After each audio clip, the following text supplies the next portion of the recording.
Hi, I'm Jeff Groh and welcome to Gravity. This month is snowboarding. So we're going to take a look at a very dynamic activity coming down the mountain. We're going to break it up into two sections again so that you have a progression of activity so that we can periodize the approach to our training programs and really take a look at the snowboarding as a function. How do you move down the mountain? We're moving in the frontal plane in a direction, but we're using the transverse plane to drive us and turn the board. So when we take a look at some of the injuries that are out there, the CDC reports over 55,000 people receive treatment related to a snowboarding injury. So that's a whole big clump of people.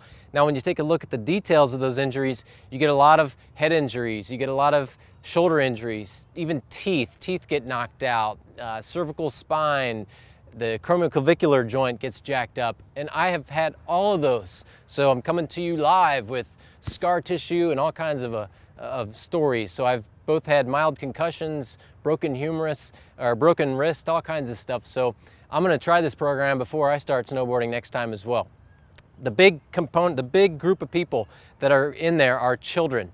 There's a lot more children that try snowboarding than adults. As a matter of fact, only 10% of that 5 to 15 million people that go up and down the mountains on snowboards a year are over the age of 35. So there's not a giant market, but it is growing. So there are some opportunities for children's programs, for youth programs to get them ready for the preseason or the actual ski season.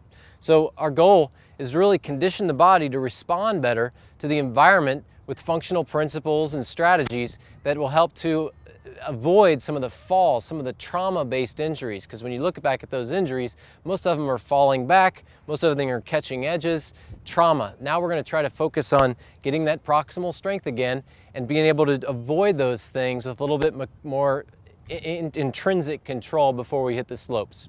So we'll start off with the bunny slopes. That's our readiness program, and progress right into the black diamond program, which is going to have more of a progressive functional demand that matches up snowboarding.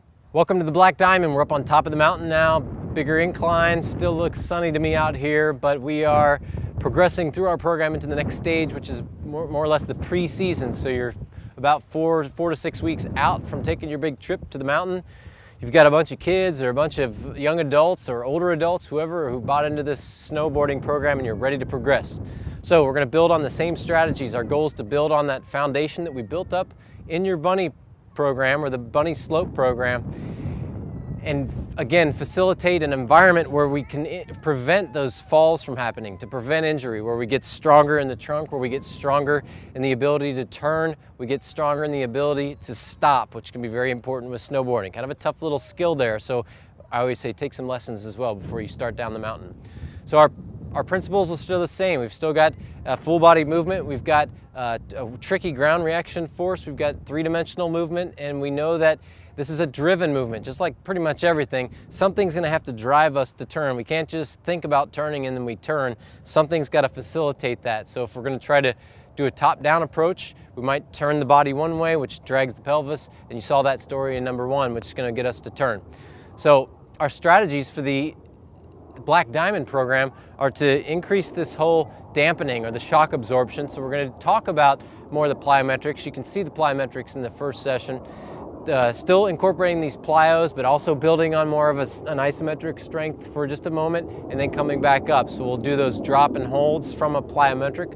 We're going to work on more frontal plane stability, getting the hips out, and really looking at movements that are going to drive the body in the transverse plane. So although we're going down the mountain in the frontal plane, and although we're going to call it a transverse plane or a sagittal plane movement, or if I'm going to go into hip extension, what that's going to do is it's going to drive the hip in the sagittal plane, but it's going to drive the rest of the body in the transverse plane. So it's kind of tricky to see, but obviously if you're going to drive the hip back, you're going to get a rotational product out of that. So you're going to get a rotational, basically as you drive the arms or the elbow, why don't we start over? As you drive the hip back, it's going to rotate your body. Thanks for being patient. Now we're going to go into also some hip extension, flexion. All those things are going to drive the body in the transverse plane. And we're going to start with our technique. So we need someone to help us out, and you know who it's going to be, right? Because she's our champion of gravity this season is Nicole. She's going to take the hit again for us. So we're going to talk a little bit about the warm-up. If you want to see the full warm-up or just an abbreviated version of the warm-up, check out the bunny slope video with snowboarding, because what it is, it's a lot of cardio pull, it's a lot of variations of the cardio pull, and then introducing some plyometrics. So we're going to... It's in skiing, right? It's in skiing, you're right, skiing. So skiing, bunny slopes, you'll see that whole variation. We're going to start off still with some plyometrics because we're going to add weights now. That's our big progression in the plyometric drops or the plyometric hops. And what this means is we're going to have our feet in a what's called a right foot forward, left foot external, right foot internal, wide base. And she's going to come down in that, explode back up, and decelerate down. Now here's the progression. We're going to add 24 pounds of resistance to Nicole. So she can just hold these tight to her body, or if you want to get fancy, you can start to do like a chest press or something in the meantime, make it a little bit more dynamic, even going back and forth with the arms. So those are going to introduce all these perturbations to the body from the top down when we're doing a bottom-up driver. So just going back and forth, rotating, that's all right. Lots going on here. Exactly. Now close one eye. So good, we're doing lots of good things. I'm looking for good knee tracking, making sure that we don't see a lot of frontal plane instability. Might be an idea for me to kind of capture one-on-one with this client afterwards. Looking at the degree of dorsiflexion, so I can see she's getting a nice lengthening through the posterior calf, the hip muscles, the glute muscles, everything's getting turned on. And then if she starts to fatigue, we can do an exhaustion set. I just take one set away and she continues on. So we can do little tricky things like that. It's a very simple way of progressing. I'll go ahead and take that back from you. I know you got a lot to go. So get creative with that. Use unilateral movements, use weights, use anything that you can to increase the intensity challenge for that movement. What we're going to do now is go into what's called a reverse crunch. So we're going to take off the squat stand to create a little room. I'm just going to get this out of the way. And we'll keep the level at the same. You can lower it to make it a little bit easier or raise it to make it a little bit harder. You can also do the reverse crunch with the foot holder. You can have them grab that. A lot of clients don't have that strength to be able to maintain that, to be able to hold their body weight or a percentage of their body weight up. So you can simply just use the back of the glide board as a fulcrum in order to create this movement. Now what this movement's for is to get the abdominals to be able to pull the hip forward. We're going to go into a reverse crunch, but add kind of a unilateral rotation. So I might just have her start with her hips and knees real tucked in and just really just coming up to where the sacrum comes off the board, just a small movement, introduce that to them. And then you start to drive in the transverse plane. So I might have her drive her left knee up to my hand here and drive the right knee across to here, back and forth, knees together. And again, this is nice rotation. Is that your ankle or your shoes? My shoes. Good.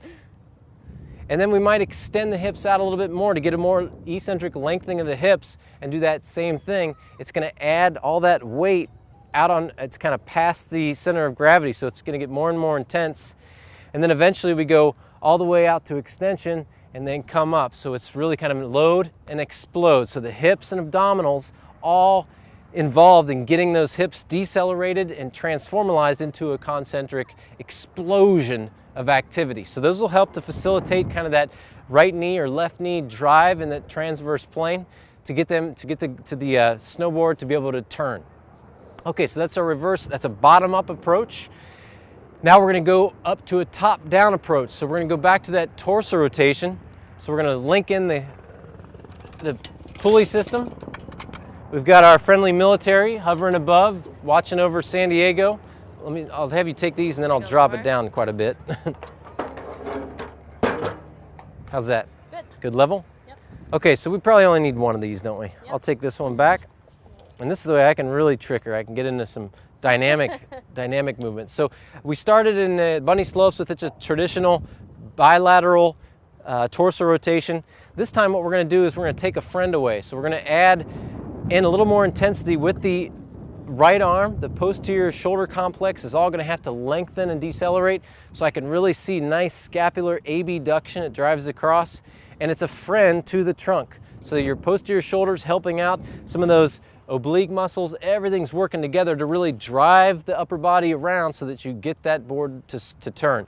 Now we switch hands so that we get both sides. Now you get the pectoral muscles, which are best friends with the external obliques. You look at those fibers all lined up, and they're working together to achieve torso rotation. So she's got double drivers here with a load on the left arm. Yep. Lots of variations with angles, incline variations, decline variations. We can also drive her, put her into a flex position, which is going to be a little bit more like snowboarding, and drive back and forth. So you get more specificity to that sport to get more of an adaptation to that specific environment. Next one I'm going to do is have her just take that handle and put it down. We're going to do the same thing, but add more dynamic loading.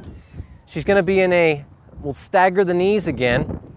And what we're going to do is just create a little different stimulation by having her catch and bring it back to me. So I'm going to throw it I'm not going to tell her what side. I might even head fake her a couple of times.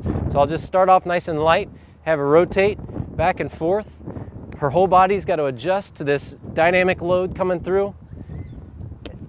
And then I might have her bring her knees just a little bit closer together, and you'll see that it doesn't take much. It doesn't take much. I don't want to be unsafe here, but I just lighten the load a little bit until she adapts to it, gets a sense of it, and then I can start to throw a little bit harder, and then I can really just whiz it at her. I wouldn't do that.